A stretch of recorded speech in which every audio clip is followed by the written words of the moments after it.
Mobilisation massive contre le projet de l'éveil océanien. Travailleurs indépendants et salariés des secteurs aidés disent non à un taux de cotisation unique pour l'assurance maladie. 9000 manifestants à Nouméa et sur l'ensemble du pays. Selon les organisateurs, 5800 selon la police. Le gouvernement local s'engage à revoir le texte.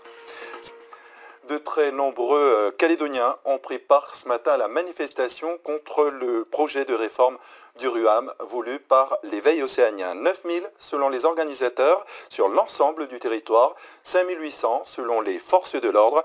À Nouméa, le cortège est passé par le Congrès et la CAFAT avant de rejoindre le gouvernement où la colère des manifestants a été entendue. Caroline Antiche-Martin et Claude Lindor.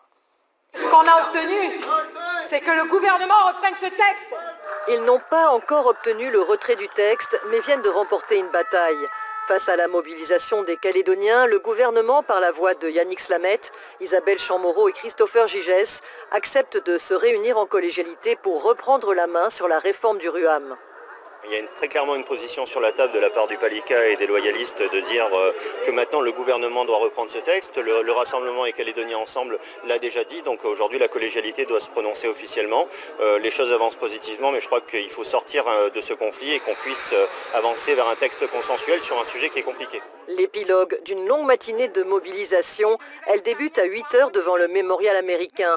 À l'appel des 3 chambres consulaires et de l'interpatronale, des milliers de Calédoniens défilent pacifiquement dans le cortège des artisans, des médecins, des artistes, des agriculteurs et même des sympathisants. Je suis salarié, mais je suis là en solidarité avec les patentés. Puis comme je suis un ancien patenté, donc voilà. Je suis une artiste et je fais partie de la tranche la plus compliquée au niveau des cotisations et que si on ne manifeste pas pour dire qu'on en a marre et qu'on paye tout le temps et qu'on travaille tout le temps malgré tout, on risque de beaucoup arrêter nos activités.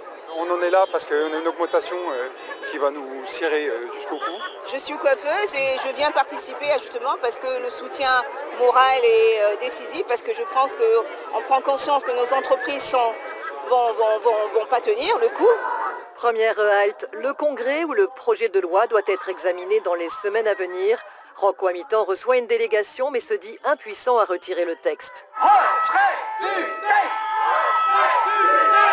Deuxième étape, la CAFAT. Là encore, les instances dirigeantes acceptent de rencontrer la délégation pour écouter ses doléances et propositions. On leur a expliqué que publier un article dans les nouvelles en expliquant que les travailleurs indépendants sont des gens qui profitent des premiers du système de la CAFAT sans donner un droit de réponse, ils sont partagés avec le conseil d'administration de la CAFAT, c'était inacceptable. Donc on a demandé à pouvoir répondre à ces allégations qui nous semblent totalement injustes et on a demandé à la CAFAT de travailler sur l'économie, sur les économies qui peuvent être faites sur ce système. Dernière étape, le gouvernement. Dans un premier temps, seuls Isabelle Chamorro et Christopher Gigès acceptent de s'entretenir avec les manifestants. Mais finalement, Yannick Slamette reçoit également les porte-paroles du mouvement. Résultat. Notre interlocuteur, jusqu'à nouvel ordre, et quand ce sera dit aujourd'hui, c'est le gouvernement et personne d'autre. Dans l'attente d'une confirmation officielle, le mouvement est donc suspendu, mais les manifestants se disent prêts à redescendre dans la rue si leur voix n'est pas entendue. Et puis les rouleurs du Grand Nouméa et les patentés du BTP étaient eux aussi mobilisés. Cette réforme implique, selon eux, de sérieuses difficultés pour leur activité. Reportage Thérèse Oya, Galdécheverry.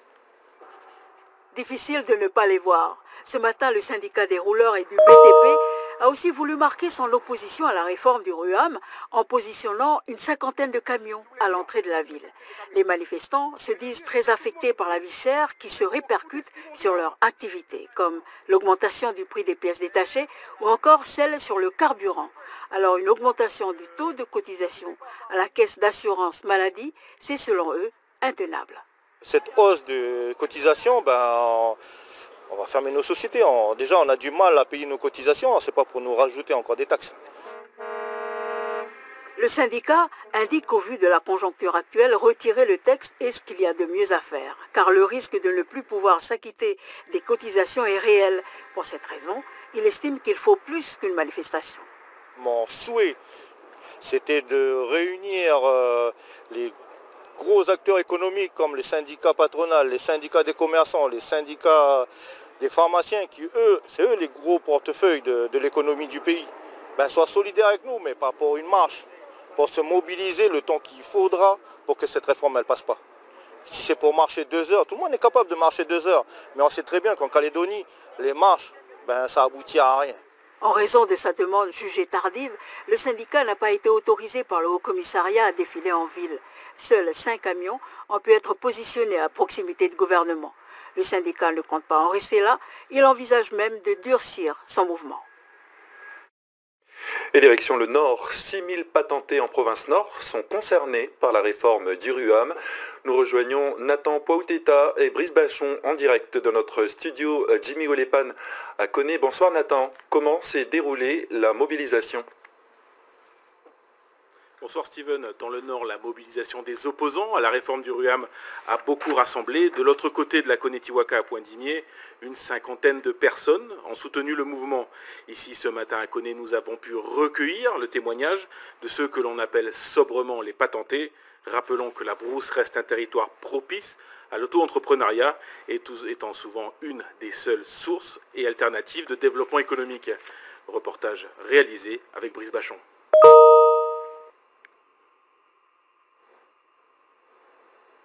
Le rond-point de la province était le lieu de rendez-vous évident d'environ 400 entrepreneurs venus partager leur refus de la réforme. Dès 8h30, une première marche se transforme rapidement en opération escargot. Dans le cortège, c'est l'émotion qui prend le pas sur le reste. La plupart ressent de l'incompréhension. Non, ça peut pas. Trop, c'est trop, quoi. Faut arrêter, quoi. Donc moi, je mets la clé sous la porte et les passants, ils font comment? Tout le monde va tomber en faillite, quoi. Sinon, moi j'en ai 15 salariés, c'est dommage pour eux, après ils ont une grande famille. Là, on est là aujourd'hui, on reviendra s'il faut revenir, on ira plus loin. Il faut savoir qu'on est sorti de 2 ans de Covid, donc c'est un peu la crise en ce moment, donc tout augmente, donc il faut arrêter, quoi. Gérants de sociétés ou jeunes auto-entrepreneurs, tous veulent développer une activité dans le Nord, mais remettent aujourd'hui ce choix en question. Ça va impacter donc automatiquement sur les salaires, et si on ne veut pas que ça impacte sur les salaires, ça va impacter donc directement sur nos abonnements. Donc il y aura bien un moment où il faudra faire un choix. Le problème, c'est que j'aimerais bien contribuer à l'économie de la zone où je suis. Donc, mais là, c'est pas le cas. Là, ça fait peur. Ça donne pas envie. Il s'agit en tout cas pour les chambres consulaires d'une atteinte aux outils de rééquilibrage sous couvert de renflouement de caisses des retraites. Vous avez toute la partie maraîchage, la partie des gîtes qui va être impactée. Après, tous les petits artisans, tout le petit tissu économique qui risque de disparaître. Et le risque qu'il y a, c'est qu'on va créer une concurrence déloyale parce que certains patentés arrêteront de payer, vont aller sur les marchés avec des patentés qui payent leur RUAM et donc ce ne sera pas bénéfique pour le développement du territoire. Pour ces indépendants, prendre une matinée pour manifester, c'est beaucoup, mais ils reviendront. C'est des contrats qui ne seront pas forcément honorés, c'est des clients qui seront peut-être mécontents, c'est des personnes qui n'auront pas forcément le service qu'ils attendaient. Mais pour nous, ça nous a semblé vraiment très important de marquer le coup et de se mobiliser aujourd'hui. Une délégation a pu être reçue en fin de matinée par le cabinet du président. Il leur a assuré de tout faire pour que personne ne soit laissé de côté. Et mobilisation également ce matin à Lifou contre le projet de réforme du RUAM. Une centaine de manifestants s'est rassemblés devant l'hôtel de la province des Îles. Ah oui, sur place, le reportage de Nicolas Esturgi. Des petits artisans, des patrons pêcheurs, des agriculteurs, des travailleurs du BTP, répondant à l'appel des responsables de la Chambre d'agriculture. Ils sont venus pour montrer leur solidarité avec les autres manifestants du pays, mais aussi pour parler de la spécificité des îles. Ça fera le double, quoi, de ce que je suis aujourd'hui, quoi. Et le double, ça fait quand même... déjà, je n'ai pas de salaire.